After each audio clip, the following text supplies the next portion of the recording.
नमस्कार मित्रों, राधे कृष्णा।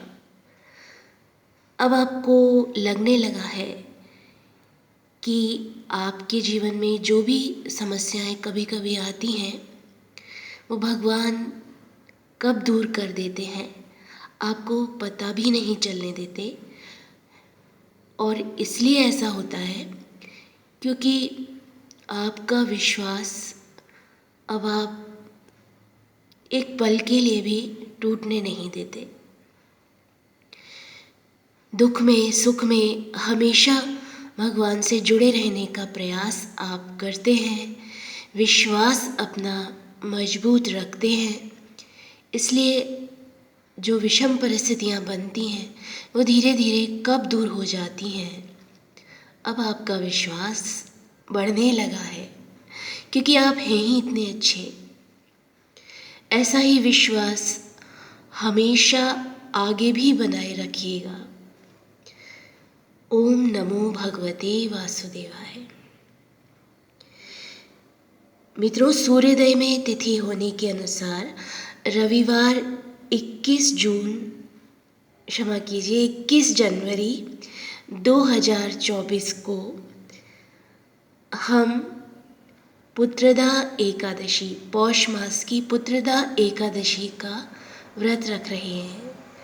सभी के लिए आत्मिक मंगल शुभकामनाएं हैं। इस दिन का भरपूर लाभ उठाइए। जो लोग विवाहित हैं, अपने जीवन में पुत्र या पुत्री की इच्छा रखते हैं, उनकी ये इच्छा पूरी हो। वैसे तो आप भगवान से हर पल जुड़े रहते हैं और कभी भी अपने मन की इच्छा भगवान से कह सकते हैं, लेकिन विशेष तिथि का विशेष प्रभाव क्यों खाली जाने दिया जाए। और यदि आपके संतान हैं तो उनकी सुरक्षा, उनकी संरक्षा, उनकी उन्नति, ये कि वो हमेशा अच्छे से रहें, यही तो आपके जीवन की जो खुशियां हैं उनमें सर्वोपरि सबसे बड़ी खुशी आपकी मन की शांति यही होगी। तो अपने संतान की सुख शांति के लिए, उन्नति के लिए, या जो अभी संतान पाना चाहते हैं, ये इच्छा आप भगवान को अपनी विशेष रूप से बताइए। 21 जनवरी 2024 को, जैसे आप भक्ति तो रोज ही करते हैं, उस दिन थोड़ा ज़्यादा कीजिए, थोड़ा रोज से ज़्यादा कीजिए। और इसके लिए ये आवश्यक नहीं कि आप व्रत का पालन, अगर इच्छा नहीं है, स्वास्थ्य नहीं इजाज़त देता तो ना करें, लेकिन तब भी आपको इस विशेष तिथि का विशेष लाभ जुड़ेगा।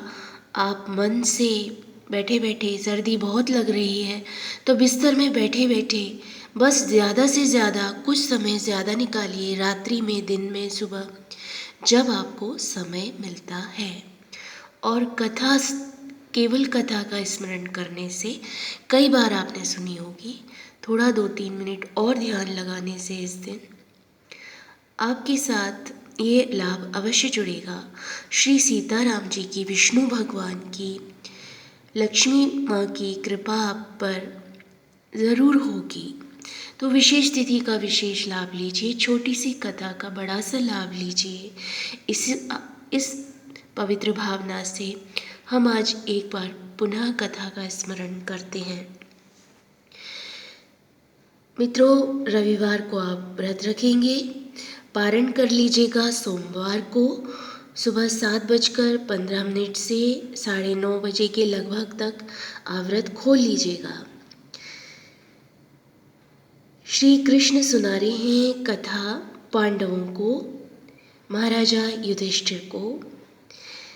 ये कथा भद्रावती नगरी के राजा सुकेतुमान जी की है। राजा सुकेतुमान बहुत अच्छे थे। उनकी पत्नी महारानी शैया बहुत अच्छी थी। भगवान का निरंतर जीवन भर भक्ति कर रहे थे और उनका पूरा विश्वास था कि जो भी हमने पाया है, हमारा जीवन, संसार की खुशियाँ, राजा का पद, रानी का पद, इसमें ईश्वर की कृपा है कहीं ना कहीं।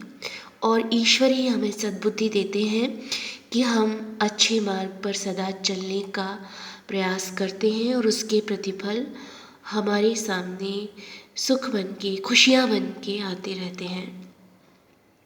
पर कुछ कर्म हमसे ऐसे भी होते हैं, जिनके पूर्व कर्म भी होते हैं, जिनके प्रतिफल ऐसे होते हैं कि हमारे जीवन में कुछ कमियां रहती हैं। पर ये कमियां मित्रों थोड़े समय ही रहती हैं, यदि हम भगवान से क्षमा मांगते रहते हैं और उनका ध्यान निरंतर करने का प्रयास करते रहते हैं।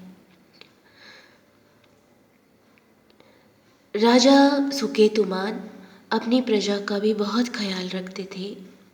महारानी भी बहुत ख्याल रखती थी। न्यायप्रिय राजा थे, लेकिन उनके कोई संतान नहीं थी। ये एक बहुत बड़ा दुख था उनके जीवन का। वो बहुत निराश रहते थे और सदा मन में इच्छा थी कि एक पुत्र या पुत्री उन्हें प्राप्त हो। मन कभी कभी दुखी ज़्यादा ही हो जाता है। राजा भी बहुत ज़्यादा दुखी किसी दिन हुए। वन की ओर विचरण के लिए निकल गए। वन में उन्होंने पक्षियों को देखा। चिड़िया अपने बच्चों को मुंह में दाना खिला रही है, उसको इसमें कितना सुख मिल रहा है। हाथी अपने बच्चों के साथ जल क्रीड़ा कर रहे हैं, उनके पालन पर ध्यान दे रहे हैं।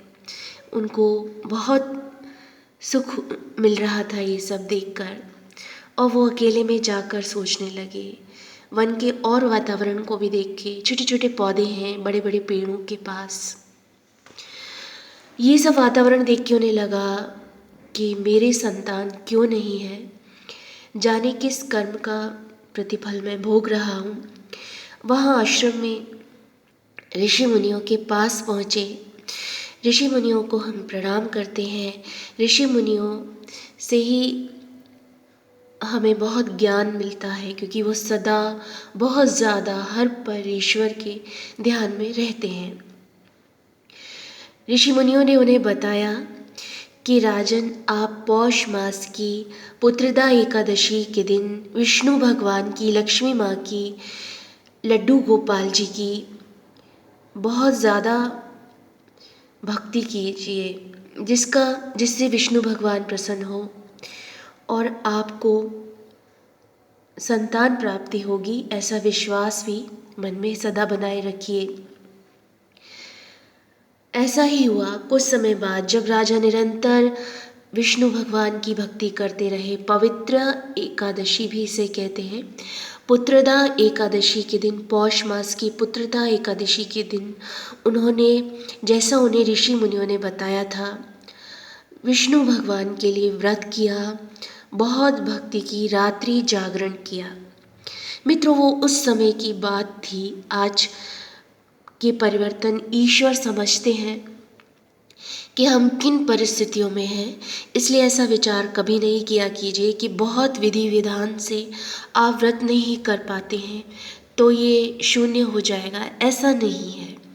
अपना उद्देश्य बस ईश्वर में ध्यान बनाने पर रखिए। हो सके तो एकादशी के दिन चावल नहीं खाइए, और भोजन ना भी करे तो अच्छा है, लेकिन ऐसा नहीं है तो आपसे व्रत नहीं धारण किया जाता, कोई बात नहीं। फलहार में जो भी आप लेते हैं उस प्रकार से व्रत रखते हैं वैसे ही रखिए। उद्देश्य अपना ये रखिए कि मुझे ईश्वर में ज़्यादा से ज़्यादा जितनी बार समय मिले ध्यान लगाना है, कथा का स्मरण करना है, जिससे वो सकारात्मक ऊर्जा आपको मिले, विश्वास आपका और बढ़े। दूसरों को भी आप कथा कह सकते हैं किसी प्रयास से, तो दूसरों को भी कथा कहिए।